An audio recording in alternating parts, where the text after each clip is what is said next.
Hello दोस्तों, welcome back to my channel. अगर आपने अभी तक मेरे चैनल को सब्सक्राइब नहीं किया है तो जल्दी से मेरे चैनल को सब्सक्राइब कर दें। इस पार्ट की शुरुआत में चंगवान जब अपना घर छोड़कर जा रही होती है तो समिंग चंगवान से पूछता है कि तुम कहाँ पर मूव हो रही हो। चंगवान कहती है कि तुमने तो आज ये सारा ड्रामा देखा है। समिंग कहते हैं कि तुमने मेरी जान बचाई है, मैंने तुम्हें एक बहुत ऑकवर्ड सिचुएशन में देख लिया है। इसके बाद मैं ये तो कह ही सकता हूँ कि हम दोनों क्लोज हैं। चंगवान कहती है कि हाँ, ऐसा कहा जा सकता है। समिंग चंगवान से पूछता है कि क्या मैं तुम्हारे रहने के लिए जगह अरेंज कर दूं। चंगवान कहती है कि इसकी जरूरत नहीं है। साथ ही मामा चंगवान से ये कहते हुए आ रही होती है कि जैसे ही मुझे सावा ने सब कुछ बताया मैं फौरन यहाँ पर आ गई। मामा चंगवान से कहती है कि तुम मेरे साथ मेरे घर पर रहोगी। चंगवान मामा से कहती है कि मैं तुम्हारे घर पर नहीं रह सकती, अगर ऐसा हुआ तो मेरी मम्मा वहाँ पर आएंगे और तुम्हारा बिजनेस अफेक्ट होगा। मामा कहती कि मेरे लिए तुम ज्यादा जरूरी हो। चंगवान कहती है लेकिन मैं नहीं जा सकती, तुम्हारी शॉप अभी ओपन हुई है। ये मामा से कहती कि मैं अपनी ग्रैंडमा के पास जा रही हूँ, मेरी मॉम ग्रैंडमा के पास आकर कोई सीन क्रिएट नहीं करेंगी। मामा कहती कि ठीक है, फिर मैं तुम्हें तुम्हारी ग्रैंडमा के पास छोड़ देती हूँ। समिंग चंगवान से कहता है कि मैं तुम्हें वहाँ पर ले जाता हूँ। मामा समिंग को देखकर कहती है कि तुम कौन हो। चंगवान कहती है कि ये समिंग है, मेरा पुराना बॉस और ये ग्रैंडमा का पोता है। मामा कहती है कि तो तुम वो पोते हो जिसकी वजह से चंगवान को सस्पेंड किया गया है और शन फैमिली के साथ भी ये सारा ड्रामा तुम्हारी वजह से शुरू हुआ था। अब तुम यहाँ पर आकर अच्छा बनने की कोशिश कर रहे हो। समिंग कहता है कि मैंने पास में जो कुछ भी किया मैं ना तो उसको डिफेंड करूंगा और ना ही उनसे इनकार करता हूँ। समिंग कहते हैं कि मैं यहाँ पर सिर्फ इसलिए हूँ क्योंकि मेरी ग्रैंडमा ने मुझसे कहा था कि मुझे चंगवान की टेक केयर करनी है। मामा कहती कि तुम बातें काफी अच्छी कर लेते हो। चंगवान मामा से कह रही होती है कि इस दफा जो कुछ भी है उससे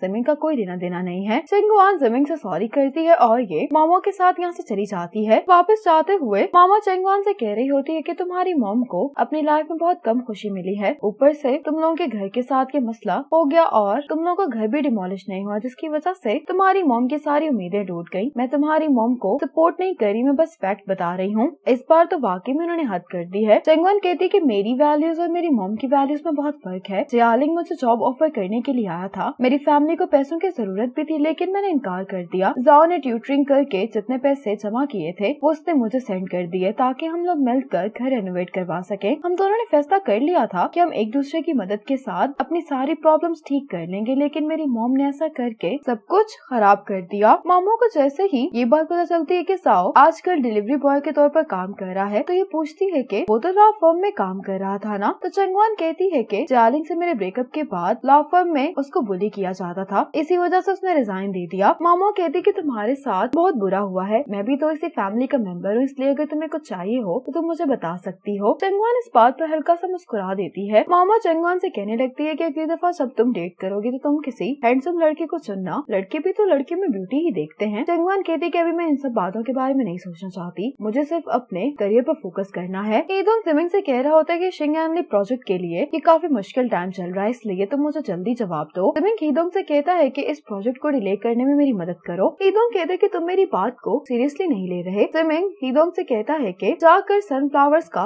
बुके खरीदो, कल सुबह तक मुझे ये बुके चाहिए। हीदोंग कहते कि इस टाइम मैं सनफ्लावर्स कहाँ से खरीदूंगा। समिंग कहता है कि ये तुम्हारी जॉब है, तुम मुझसे क्यों पूछ रहे हो। हीदोंग कहता है कि चंगवान की एंगेजमेंट की वजह से तुम्हारे सर में दर्द हो रही है, तुमने अभी पेन किलर्स लिए और मुझसे सनफ्लावर्स खरीदने के लिए कह रहे हो, आखिर तुम करना क्या चाहते हो। समिंग हीदोंग को गुस्से से देखता है तो हीदोंग यहाँ से चला जाता है। चंगवान ग्रैंडमा के पास आ गई होती है। चंगवान ग्रैंडमा से कह रही होती कि मैं अपनी मॉम के साथ 29 साल रही हूँ, मैं यही सोचा करती थी कि मेरी मॉम ने एक हार्ड लाइफ गुजारी है, इसीलिए मैं हर चीज पर कॉम्प्रोमाइज कर लिया करती थी, लेकिन ये सब करने के बावजूद भी मुझ पर ये लेबल लगा है कि मैं एक अच्छी बेटी नहीं हूँ। ग्रैंडमा कहते हैं कि तुम्हारे पेरेंट्स ने ये उम्मीद की है कि तुम उनको सर्व करो और पास्ट में तुम सब कुछ बर्दाश्त भी करती रही हो। ग्रैंडमा चंगवान से कहती है कि तुम्हें अपने लिए जीना चाहिए, जब तुम मेरी उम्र को पहुँचोगी तब तुम्हें रियलाइज होगा कि तुम अकेली हो। चंगवान ग्रैंडमा की बात को समझती है। अब चंगवान ग्रैंडमा को वो नेकलेस दिखाती है जो उसको मामा ने दिया होता है। ग्रैंडमा को ये नेकलेस बहुत पसंद आता है। चंगवान ग्रैंडमा से कहती है कि आप इस नेकलेस को खोलें। जब ग्रैंडमा इस नेकलेस को खोलती हैं तो इसमें चंगवान और ग्रैंडमा की पिक्चर होती है। ये देखकर ग्रैंडमा को बहुत अच्छा लगता है, ये इसको देखकर काफी इमोशनल भी हो जाती हैं। चंगवान ग्रैंडमा से कहती है कि लास्ट टाइम आपने मुझे ब्रेसलेट गिफ्ट में दिया था तो उसके बदले में मैं आपको ये गिफ्ट में दे रही हूँ, अब से आप हमेशा इसको पहन कर रखा करेंगी। ग्रैंडमा कहती है कि मैं ऐसा जरूर करूंगी क्योंकि मुझे ये बहुत पसंद आया है। अगली सुबह जिमिंग ग्रैंडमा के लिए सनफ्लावर्स लेकर आता है, कहता है कि गुजरते हुए मुझे ये शॉप पर नजर आया तो मैंने आपके लिए खरीद लिए। ग्रैंडमा फ्लावर्स लेकर कहते हैं कि तुम पहले तो कभी भी फ्लावर्स लेकर नहीं आए। जिमिंग कहते हैं कि ये सब आपकी टीचिंग का कमाल है। जिमिंग ग्रैंडमा से पूछता है कि चंगवान कहाँ पर है। ग्रैंडमा कहती है कि मुझे तो लगता है कि ये चेंज तुम में चंगवान की वजह से आया है। जिमिंग कहता है कि नहीं, इतने में चंगवान वॉशरूम वॉशरूम से जब बाहर आती है तो जमीन चंगवान को देखकर कहता है कि तुम्हारी आंखें क्यों रेड हैं? जमीन कहता है कि क्या तुम रोई हो? चंगवान कहती है कि मैं किसी सोप ड्रामा की हीरोइन नहीं हूँ जो हर चीज पर रोने बैठ जाती है। मैं ग्रैंडमा की शर्ट धो रही थी। ग्रैंडमा की शर्ट धोते हुए डिटर्जेंट मेरी आंखों में चला गया। जमीन कहते हैं कि तुम इस काम के लिए एक पार्ट टाइम वर्कर हायर कर लो। चंगवान कहती है कि जैसे हम धोते हैं उस तरह का काम नहीं करते। ग्रैंडमा कहती है कि मैं ये सोच रही थी कि आखिर तुम इतनी सुबह सुबह क्यों आए हो, लेकिन अब मुझे मालूम हो गया कि तुम यहाँ पर चंगवान के लिए आए हो। चंगवान भी ये सुनकर हैरान होती है। जमीन कहता है कि ऐसा कैसे हो सकता है, मैं खास तौर पर आपसे ही मिलने के लिए आया हूँ। ग्रैंडमा कहती है कि ठीक है, फिर अपने पोते होने का फर्ज भी निभाओ। जमीन कहता है कि आपको जो भी चाहिए मुझे बता सकती हैं। ग्रैंडमा ने जमीन को अपने कपड़े धोने के लिए दे दिए होते हैं। जमीन गौर से 2 डिटर्जेंट्स को देख रहा होता है कि इसको पहले कौन सा वाला डालना है। चंगवान जमीन से कहती है कि ये दोनों ही पहले इस्तेमाल नहीं होंगे, तुम पहले वो पर्पल बोतल इस्तेमाल करो। जमीन कहते है कि मुझे पता है। जमीन जब ये डिटर्जेंट डालता है तो चंगवान कहती है कि तुम कपड़ों पर डायरेक्टली ये नहीं डाल सकते। ग्रैंडमा की बेडशीट धोते हुए तुम्हें थोड़ी केयर करनी चाहिए। जमीन कहता है कि इसे बताने के लिए शुक्रिया, लेकिन यहाँ पर बैठकर बातें करना ज्यादा आसान है। चंगवान कहती है कि तुम मुझे क्यों ब्लेम कर रहे हो, तुम ही अपना फर्ज निभाना चाहते थे। जमीन का बेडशीट धोना शुरू कर देता है। चंगवान जमीन को रोकते हुए कहती है कि तुम इतने जोर से काम नहीं कर सकते वरना बेडशीट खराब हो जाएगी। जमीन इस बेडशीट को यहीं पर छोड़ देता है और चंगवान से कहता है कि तुम ही कर लो। चंगवान कहती है कि ठीक है, मैं तुम्हें सिखाती हूँ कि इसको कैसे किया जाता है। चंगवान जमीन को बेडशीट सिखा रही होती है। चंगवान और जमीन जब इस बेडशीट को फोल्ड कर लेते हैं तो चंगवान कहती कि ये भी अच्छा है। जमीन कहता है कि क्या? चंगवान कहती कि ये कि हम एक तरह से बहन भाई हैं, तुम क्या सोच रहे थे? जमीन कहता है कि फिर मैं आगे क्या करना है? चंगवान कहती कि अब इस बेडशीट को खोलो, हमें इसका पानी सुखाना है। ऐसा करते हुए चंगवान कहती है कि मेरी शादी टूट गई और मेरी मॉम के साथ भी टर्म्स अच्छे नहीं चल रहे, लेकिन मैं फिर भी खुश हूँ कि मेरे पास मेरी बेस्ट फ्रेंड और ग्रैंडमा है। जमीन कहता है कि तुम खुद को तसल्ली देने में काफी अच्छी हो। चंगवान कहती कि मैं खुश हूँ या ना, दिन तो गुजर ही जाने हैं, तो फिर मैं भला परेशान क्यों हूँ? जमीन ने सुनकर चंगवान के ऊपर पानी फेंकता है। चंगवान कहती कि तुम ये जानबूझकर कर रहे हो ना? जमीन कहते कि मैं तो तुम्हें रियलिटी में वापस लाने की कोशिश कर रहा था। चंगवान कहती कि ठीक है, फिर मैं तुम्हें हेवन ले चलती हूँ। ये कहकर चंगवान जमीन के ऊपर पानी फेंकती है। अभी दोनों ऐसे ही दूसरे के ऊपर पानी फेंकने लगते हैं और ऐसा करते हुए दोनों काफी एंजॉय भी कर रहे होते हैं। चंगवान की मॉम किचन में काम कर रही होती है तो ये बाहर एक माँ बेटी को जाते हुए देखती हैं तो इनको भी चंगवान की याद आ रही होती है। अब ये चंगवान के डैड से कहने लगती हैं कि आप इतनी ज्यादा फिश क्यों लेकर आए हैं, हम ये सारी तो नहीं खा सकते। तो डैड कहते हैं कि तुम बाकी फ्रिज में रख दो। चंगवान की मॉम कहती है कि लेकिन फ्रिज तो खराब हो गई थी। डैड कहते हैं कि चंगवान ने नई फ्रिज खरीद ली है। तो मॉम कहती है कि क्या चंगवान अभी भी इस फैमिली का हिस्सा है? मैं भला ये फ्रिज कैसे इस्तेमाल कर सकती हूँ? अगर आपने भी ये फ्रिज इस्तेमाल की तो आपको भी इस घर में रहने की कोई जरूरत नहीं है। अब डोर नॉक होता है। डैड दरवाजा खोलने के लिए जा रहे होते हैं और मॉम को लगता है कि शायद घर पर चंगवान आई है। इसी मोमेंट पर ये पार्ट खत्म हो जाता है।